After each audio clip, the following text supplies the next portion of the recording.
Dando continuidade, então, ao sistema endócrino, na aula, na parte anterior, nós vimos, então, a função do hipotálamo, que é aquela parte, então, do sistema nervoso central, onde os neurônios liberam suas secreções para a corrente sanguínea, e elas estão agindo, então, sobre a parte anterior da glândula chamada hipófise, então, lobo anterior ou adenohipófise, e nós vamos falar também, agora na sequência, sobre essa glândula, também sobre as neurosecreções do próprio hipotálamo, que são armazenadas na parte posterior da hipófise ou neurohipófise. Além disso, nós vamos falar um pouquinho sobre a glândula pineal, glândula tireoide, as glândulas paratireoides e o timo. Então, voltando para a parte, então, da glândula hipófise, tudo isso aqui é considerado, então, a glândula hipófise. A parte anterior é aquela que vai receber ordens do hipotálamo. A parte posterior é o próprio hipotálamo, uma extensão do hipotálamo, onde estoca, então, neurosecreções que vêm diretamente dos neurônios aqui do hipotálamo. Vamos falar nesse momento dessa parte aqui, que é a adenohipófise ou anterior. Alguns livros antigos ainda, algumas situações ainda enxergam esse termo pituitária, essa glândula aqui. Tá? Então, como eu falei, ela secreta em torno de 9 hormônios diferentes, essa parte da adenohipófise. Alguns têm efeitos diretamente sobre tecidos do corpo, tecidos-alvo. É o caso do hormônio estimulante de melanócitos, MSH, então, aqueles que vão agir nas nossas células da pele, fazer com que ocorra uma produção maior de melanina. Então, se você toma um banho de sol, você se expõe mais ao sol, você percebe que a pele pode ficar mais escura. Eu, no meu caso, fico mais vermelha, mas, enfim, é um estímulo, então, de uma ação direta da hipófise, né, que vai fazer com que o próprio tecido já receba a ordem, lá o tecido diretamente lá o tecido da pele, né, da pele, a pele, então, no caso, para a produção de melanina. Prolactina, hormônio, então, que vem dessa glândula, ele vai agir lá nas glândulas mamárias, no momento em que a fêmea, né, no caso da mulher, estiver produzindo leite para alimentar o filhote, então o nome é prolactina, né, PRL, então é um que tem efeito diretamente lá nas glândulas mamárias. E também o GH, o hormônio do crescimento, ele é produzido pela adenohipófise e age em vários tecidos do corpo, promovendo, como o nome já diz, o crescimento do organismo. Vários hormônios da adenohipófise, eles vão ter efeitos que a gente chama de trópicos ou tróficos. Então, eles vão ser liberados na corrente sanguínea e vão agir sobre vários órgãos endócrinos, vários tecidos endócrinos diferentes. Então, eles vão agir sobre a córtex da adrenal, que são aquelas glândulas que ficam em cima dos rins. Vai agir, que é o ACTH, vai ser um estimulante da tireoide, ou TSH, que é essa glândula que está aqui no pescoço. Eles são chamados de gonadotrópicos quando agem sobre as gônadas. Então, o LH, que é o luteinizante, e o FSH, que é o folículo estimulante, esses dois hormônios são produzidos pela adenohipófise, tanto no homem quanto na mulher, vão correr na corrente sanguínea e vão chegar até ovários e testículos, né? Então, no homem nos testículos, na mulher no ovário. Então, esses órgãos, nós sabemos que eles são órgãos reprodutores, produtores de gametas, mas eles também vão produzir seus próprios hormônios, sob a ação de quem?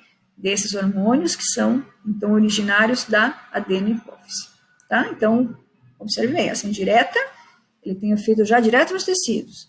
Trópicos ou tróficos é quando eles vão mandar outros tecidos fazer os seus hormônios, sintetizar e liberar seus hormônios. Falar do GH, que é um dos hormônios, então, da adenohipófise. Então, o nome é fácil. Se ele é um hormônio do crescimento, é só imaginar o que precisa estimular no corpo de uma pessoa, especialmente, então, os jovenzinhos, os bebês, para que eles cresçam. Então, você vai imaginar que tem todo um efeito no metabolismo, no desenvolvimento. Então, ele vai ter que fazer o quê? Promover multiplicação celular, em quase todos os tecidos. Vai ter que alongar os ossos, vai ter que multiplicar células de pele, ele vai ter que manter níveis adequados o tempo todo de glicose disponível, circulante para que esses tecidos, para que essa multiplicação celular aconteça. Ele vai precisar manter o quê? A síntese de RNA e das proteínas para que essas células, então, como eu falei, se multipliquem. Então, é basicamente isso, é pensar em proliferação celular e de energia disponível para que isso aconteça. Tá? Então, manter níveis adequados de glicose e manter, então, toda a parte de aminoácidos, enfim, para poder fazer proteínas, para poder, então, fazer, então, esse aumento do tamanho do indivíduo. Então, o GH ele é produzido em maior quantidade quando é bebezinho, quando é jovem, depois no adulto ele já é uma quantidade bem menorzinha que ela circula pelo corpo.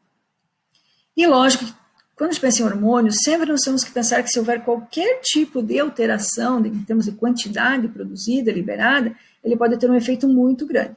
Então, hormônios são sintetizados em quantidades mínimas, eles têm um efeito amplo mesmo em quantidades pequenas. Então, imagine qualquer alteração nessa produção, nessa quantidade. Então, se nós tivermos, por exemplo, um defeito, um problema na hipófise, lá na infância, enquanto o indivíduo está em fase de crescimento, então, por exemplo, houver uma diminuição, uma baixa produção desse GH na infância, pode acarretar no que a gente chama de nanismo. Então, a pessoa não vai crescer, não vai se desenvolver o suficiente. Se lá na infância, no início lá do desenvolvimento, ocorrer uma produção em demasia desse GH, aí nós temos um outro problema, o extremo contrário. Pode ocorrer, então, o que a gente chama de gigantismo.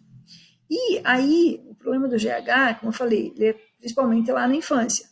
Mas se a pessoa já é adulta e por algum motivo ele tem um desequilíbrio na hipófise, na adenohipófise, ele tem, por exemplo, um tumor na hipófise, alguma coisa que faz com que essa glândula fique em disfunção e aumenta, por exemplo, a produção de GH quando ele é adulto, então veja, não tem mais como crescer, então ele vai começar a aumentar a extremidade, então aqui está o queixo, os pés, as mãos, então as extremidades, principalmente, ele vai tornar aumentado. Esse problema é chamado de acromegalia, então é quando tem um defeito na hipófise, que produz, aumenta a quantidade de GH produzido e que vai deformar, então, a pessoa. Então, são alguns problemas relacionados com o GH. Lembra que eu falei que a hipófise tem a sua parte posterior, que ela não é exatamente glandular como essa anterior, ela é uma extensão, né, aqui do óvulo, está na mesma cor, ó, do hipotálamo, que é nervoso, e tem uma extensão aqui que é a parte de trás da hipófise, então a gente chama de neurohipófise ou lobo, ou hipófise posterior. Então, vamos imaginar que aqui não produz nada. Na verdade, esse líquido, essas substâncias químicas, né, são produzidas aqui pelo hipotálamo, e as terminações nervosas, elas chegam até aqui e estocam seus produtos aqui dentro do lobo posterior. Então, um dos hormônios da neurohipófise, que vai ter ação, efeito direto lá no organismo, é chamada de ocitocina. A ocitocina é aquele que eu falei que vai atuar na musculatura lisa, especialmente, então, do útero, vamos imaginar aqui o corte, né, do útero, que vai, então, promover contrações durante o parto, e também nas glândulas mamárias. Então, aquela musculatura que tem ao redor das glândulas, sob efeito da ocitocina, vai promover a ejeção do leite. Veja, então não é a produção do leite é pela prolactina, que é da adenohipófise. Nesse caso, é para que o leite possa ser ejetado, para ele sair das glândulas e para alimentar o filhote. Lógico, o estímulo para isso é o movimento dos lábios, a sucção do bebê no mamilo. Né? Então, ele só consegue liberar, ejetar o leite, né, se tiver o estímulo também do bebê. Tá? Mas a produção pela prolactina, a ejeção pela ocitocina. Então, a ocitocina é uma secreção do hipotálamo que fica estocada na neurohipófise. Tem efeito, né, local, lá diretamente nos tecidos alvo, no caso da parede do útero e das glândulas mamárias. Também da neurohipófise vem um outro hormônio que você já conhece, velho conhecido de vocês, que é o antidiurético, o ADH, também chamado de vasopressina. Observem como é interessante. Vaso tem a ver com os vasos sanguíneos, pressina, depressão. Então, vocês viram quando viram lá os sistemas urinário, quando falaram lá dos néfrons, do rim, que esse hormônio age na permeabilidade dos ductos lá do néfron, especialmente da parte distal, vamos lembrar aqui do néfron, lá o esquema do néfron, lá do rim, na parte do túbulo contorcido distal e dos ductos ou tubos coletores. Então, lembra que essa parte aqui do néfron, ela só fica mais permeável para absorver mais água, retirar a água do xixi, da urina e voltar para o sangue, sob efeito do ADH. Se as condições, os níveis de pressão e de água, né, de líquidos no sangue estiver adequado, essa parte aqui ela fica impermeável, deixa a urina embora, bem diluída se for o caso.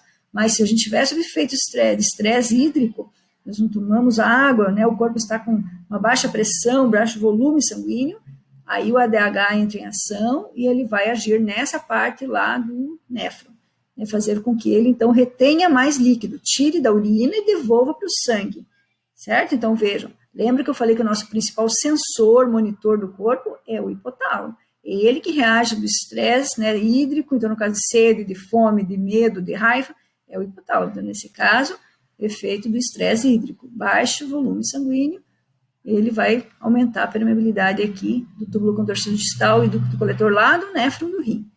E ao mesmo tempo, então, para compensar, como é que ele vai resolver o nosso problema de baixa falta de água no sangue, lá, de falta de volume, de pressão? Então, ele vai estimular ao mesmo tempo a sede e diminuir, então, como a gente já falou, a quantidade de água na urina que está indo embora aqui. Tranquilo? ADH? Então, vocês já tinham visto ele lá quando falaram do sistema urinário. Já que estamos falando dessa região mais ainda próxima ao cérebro, aqui na região da cabeça, então acabamos de falar aqui da parte da glândula, né, da glândula hipófise, aqui, os livros chamam de pituitária. Vamos falar de uma outra glândulazinha agora, que é até menor que essa, se isso aqui é um tamanho de uma ervilha, seria um grão de arroz aqui, que é a glândula pineal ou epífise.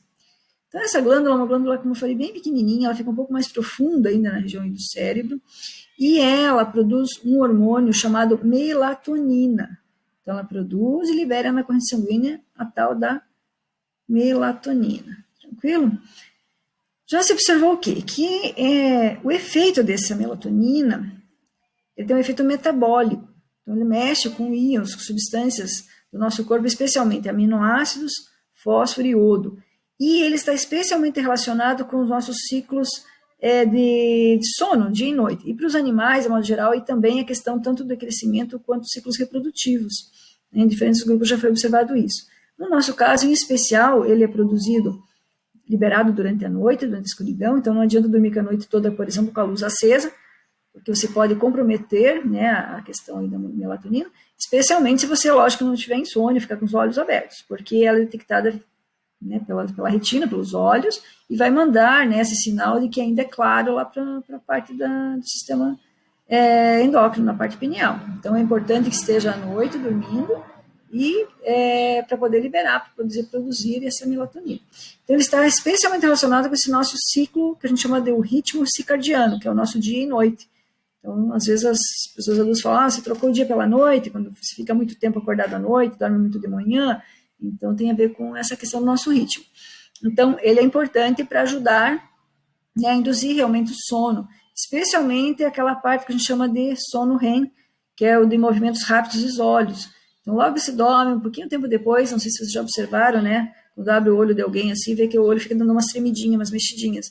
Então, é esse sono que a gente chama de sono REM, que é onde acontecem os sonhos. Então, é um sono extremamente importante passar por essa fase para depois entrar num sono mais profundo.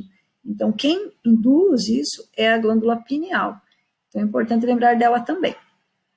Aqui na nossa região do pescoço, nós temos uma glândula grande, né, que é a glândula chamada tireoide. Atrás dela, se eu virar, eu tenho também aqui, dá para observar esquematicamente, 4 corpos com tom diferente, que mostram também outras glândulas chamadas paratireoides, que a gente vai falar já na sequência. Primeiro vamos falar da tireoide, que está representado pelo rosinha aqui. Ela produz 3 hormônios diferentes, 2 deles estão relacionados com o metabolismo da glicose, um deles está relacionado com o metabolismo iônico do cálcio.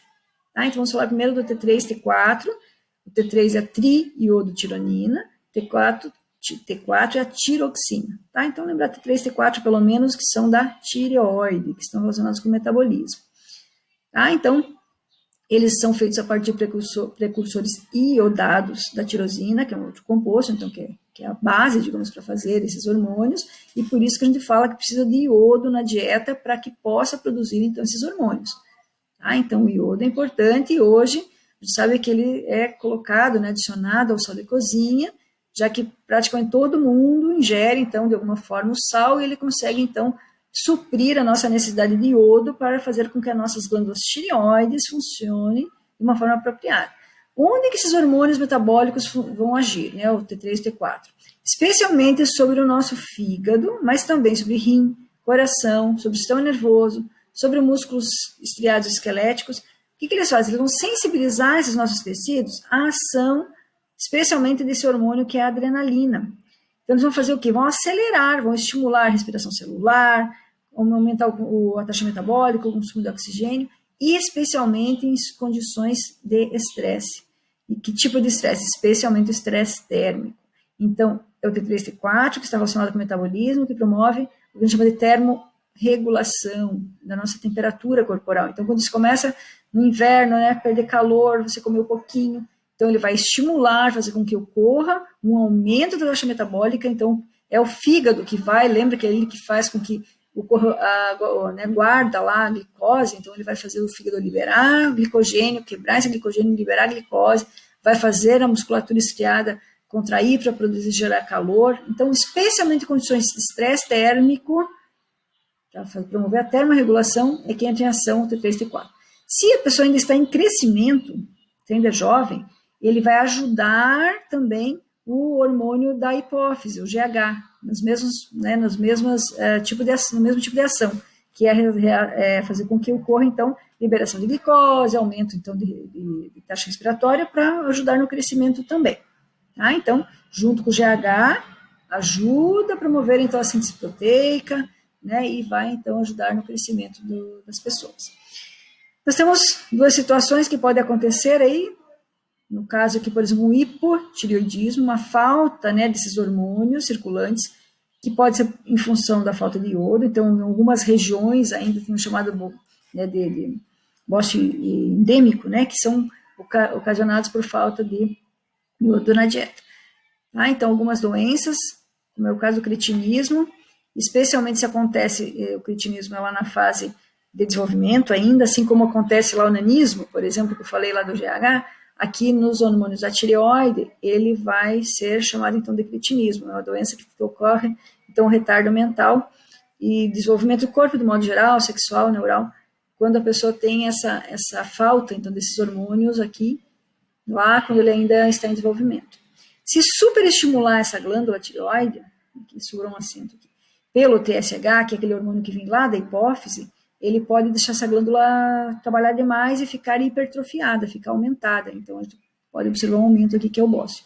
Por isso, quando se faz exame de sangue, quando você tem uma certa idade, começa a fazer dosagens para ver se está tudo certo, o médico pede para dosar também no sangue para ver como é que está o nível de TSH, porque se tiver demais, ele pode superestimular aqui essa glândula. Então, é importante manter em observação, né, esses fatores depois de uma certa idade. E como eu falei, sempre que tiver algum problema relacionado com hormônios, para mais ou para menos, ele pode gerar problema. Que no caso, algumas pessoas, né, têm problemas com hipertireoidismo, e algumas com hipo sempre baixo, então baixos teores desses hormônios circulantes.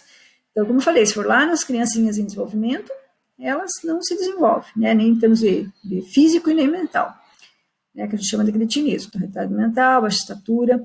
A face, ela tem, assim, aquele aspecto mais inchadinho, né, demasiado, e muitas vezes a pessoa, ela se torna, ela não fala, né, ela é muda, porque ela, na verdade, ela não escuta também. Então, isso tudo quando é lá no jovem, no desenvolvimento. Quando a pessoa já é adulta e ela adquire um hipotireoidismo, ele pode diminuir, né, deprimir, a depressão generalizada de funções. Então, a pessoa se sente cansada, fraca, ela sente dores, né, na musculatura, câimbras, ela é mais lenta, assim, em termos de pensamento, né, a sua pele é mais fria, então, veja, mexe com o metabolismo, gente. Então, a questão do calor aqui. Então, a áspera, pálida, seca, a pessoa pode entrar em depressão, ela pode ter dores de cabeça, ser muito intolerante ao frio, porque, veja, ela não está gerando calor suficiente, já que são hormônios relacionados com a regulação da temperatura. A pessoa, além de tudo, coitada da mulher, né, tem um aumento de fluxo menstrual e perdendo mais sangue, ela pode ficar mais pálida, enfim. Então, quando é um hipotireoidismo no adulto, ele tem problemas relacionados aqui metabólicos, com diminuições aí tanto da temperatura corporal como dos efeitos gerais, né, o funcionamento geral do seu corpo. Existem algumas situações que nós temos doenças que são autoimunes, né, aquelas que o corpo está tentando se autodestruir, né, então autoimunes, e nesse caso por deficiência de iodo, né, chamada de tireoidite de Hashimoto. E ter sempre, né, tireoidite é um tipo de uma inflamação, né, só que ela é autoimune, então ela está causando danos na própria glândula tireoide. Ao contrário do hipotireoidismo, tem também o chamado hipertireoidismo, quando esses hormônios, como eu falei, são liberados em demasia. Então, veja, se no hipo a pessoa é toda diminuída em termos de funções, no hipertireoidismo ela é super mais acelerada, né? Então ela é super ativa, então aumenta bastante o metabolismo, né? O corpo é bem mais acelerado e com isso ela é muito mais agitada, muito mais irritada, muito mais nervosa. Às vezes a gente se sente um pouco assim, mas não quer dizer necessariamente que seja um hipertireoidismo, né? A pessoa normalmente tem insônia, o coração fica mais acelerado, então aumento da frequência cardíaca. Nesse caso, ela gera muito calor, então ela sente muito calor, e é interessante porque ela geralmente é mais magrinha, mas ela também é muito mais acelerada, sua bastante, ó, taquicardia, que é a aceleração aqui do coração, né? Perda de peso, então ela fica muito magrinha, porque ela vai queimando tudo, o corpo é muito rápido, né? Age muito rápido, começa, né, a degradar até a própria musculatura do corpo, tá? Tem tremores, geralmente é um aspecto bem interessante, que ela tem os olhos mais saltados, e pode envolver o bócio, que é aquele aumento, né, aqui na região do pescoço, em função do aumento dessa glândula. Também tem doenças que são hereditárias, né, relacionadas com hipertireoidismo, que é a doença de Graves, né, que aí é mais ou menos como a de Hashimoto, só que aqui, então, os anticorpos, eles vão ser liberados, né, presença no sangue, e vai produzir demais esses hormônios, e aí, como já falou, é o que vai gerar tudo isso aqui. E pode também gerar bócio com alguns nódulos, né, e aí o bócio é isso aqui, ó, o aumento dessa glândula. Então, antigamente, a gente via muito mais pessoas circulando aí pela rua com o bócio aumentado. Então, com o aumento, né, com a adição de iodo no sal de cozinha, já diminuiu muito, né, o problema de bócio em função da carência de iodo, mas tem outros motivos aí que podem, então, ocasionar, como eu falei, esse aumento dessa glândula. Então, não só pela carência de iodo na dieta, né, mas algumas áreas ainda é o tal do bócio endêmico por causa disso. As doenças imunes que eu acabei de citar ali atrás, tanto na hipo como na hipertireoidismo, né, de Hashimoto e de Graves. Pode acontecer também um aumento de uma proliferação, né, com um tumor aí, tanto maligno como benigno nessas glândulas, que pode também gerar isso, certo? E alguns medicamentos, né, que podem, temporariamente, estar de repente tomando medicamento para uma coisa e de repente ter efeitos colaterais e promover esse aumento também da tireoide. Tranquilo? Então, glândula tireoide. Além desses dois hormônios metabólicos, que é o T3 e T4, a tireoide produz também a calcitonina, e o nome ajuda, ele está relacionado com o metabolismo do cálcio. Então, não é metabólico, é um efeito agora sobre íons, regulação iônica. Então, guarde aqui o termo calcitonina, porque eu tenho que falar da glândula tireoide junto com aquelas glândulas chamadas paratireoides, que são essas glândulas menorzinhas que estão incorporadas aí no tecido da tireoide. Só que as paratireoides produzem um outro hormônio, que é o PTTH ou paratormônio. Então, esses dois hormônios aqui, eles são antagônicos. Então, quando um manda fazer uma coisa, o outro desmanda. Então, por isso que nós temos que estudar tanto a calcitonina, que é da tireoide, juntamente com o paratormônio, que é das paratireoides. Então, aqui, ó, o que a calcitonina faz? Quando tem muito cálcio circulando no sangue, digamos, se teve uma dieta rica em cálcio, você tem bastante cálcio plasmático, está circulando, então ela vai ser secretada nesse momento. O que ela faz? Ela vai evitar a retirada de cálcio iônico do osso. Por quê? Porque você tem o cálcio disponível. Então, ela vai salvar, ela vai proteger os nossos ossos. Então, a calcitonina é que manda guardar, deixa cálcio lá no osso, tudo certinho, porque tem suficiente. Certo? Então, ela faz o contrário do que o hormônio das paratireoides, que é o paratormônio, vai fazer. Então, a calcitonina, é que evita desmanchar, dissolver o esqueleto. Ué, mas por que vai tirar cálcio do esqueleto? Porque nós temos que visualizar que o cálcio, ele é fundamental. Se não tiver cálcio disponível para o sistema nervoso, não tem transmissão de sinal elétrico. Vocês vão estudar a sinapse depois, então não existe sinapse se não tiver cálcio para liberar o neurotransmissor. E não existe contração muscular se o cálcio não desencadear o processo de deslizamento das fibras proteicas lá no musculatura. Então, gente, o cálcio precisa estar disponível. A calcitonina, ela manda guardar e manter o osso intacto desde que tenha disponível. Quando falta cálcio circulando, quem entra em ação é o PTH. Ele vai tanto promover, então, a retirada, digamos, da dieta, da urina, das fezes, ele vai retirar o máximo de cálcio possível e segurar no corpo, e também vai retirar do esqueleto, se precisar liberar, para que as células possam usar o cálcio, certo? Então, o nosso esqueleto, ele funciona como uma reserva de cálcio, e também do fosfato, porque lembra que o nosso cálcio ósseo, ele está associado ao fosfato, então é fosfato de cálcio. Então, nesse caso, o esqueleto ele vai ser responsável também não só por manter, né, a nossa postura, né, a nossa sustentação corporal, mas ele é uma reserva especialmente aí, então, do cálcio e do fosfato. Tá? Então, nesse caso, o PTH ele vai ser liberado pelas paratireoides quando, né, quando o corpo perceber, sinalizar que tem baixa taxa de cálcio no sangue. Então, faltou cálcio, quem que entra em ação? PTH. Ele vai promover o aumento do cálcio plasmático, ele vai tirar, vai mobilizar cálcio do osso, vai aumentar a captação a partir da urina, ele vai aumentar a excreção do fosfato, porque se ele excreta fosfato, ele não pode se ligar ao cálcio, então libera cálcio para a corrente sanguínea, vai aumentar a absorção intestinal de cálcio, então quer dizer, ele vai tirar cálcio da onde precisar, inclusive do esqueleto, para manter circulando para que as células possam usar. Tá? Então, ele trabalha junto com a calcitonina e também com a forma inativa, né, que é o calcitriol, que tem a ver com a vitamina D. Lembra que a gente falou que tem que tomar um solzinho para ajudar a ativar a vitamina D, que tem a ver com a questão dos ossos. Então, é todo um conjunto de reações para que mantenha-se aí, tanto, né, o esqueleto funcionando como algo, né, para sustentar o corpo, quanto para ser fonte aí de cálcio. Tranquilo? E aqui é um esqueminha, tá meio feinho, mas dá para entender direitinho aqui, né? O efeito, então, tanto da tireoide quanto das paratireoides. Tudo isso que eu falei está resumidinho aqui. Tá? Diminuir o nível de sangue, de cálcio no sangue, vai fazer o quê? Paratireoide entra em ação. Tira de onde tirar? Tira do osso, tira das fezes, tira da urina, põe no sangue.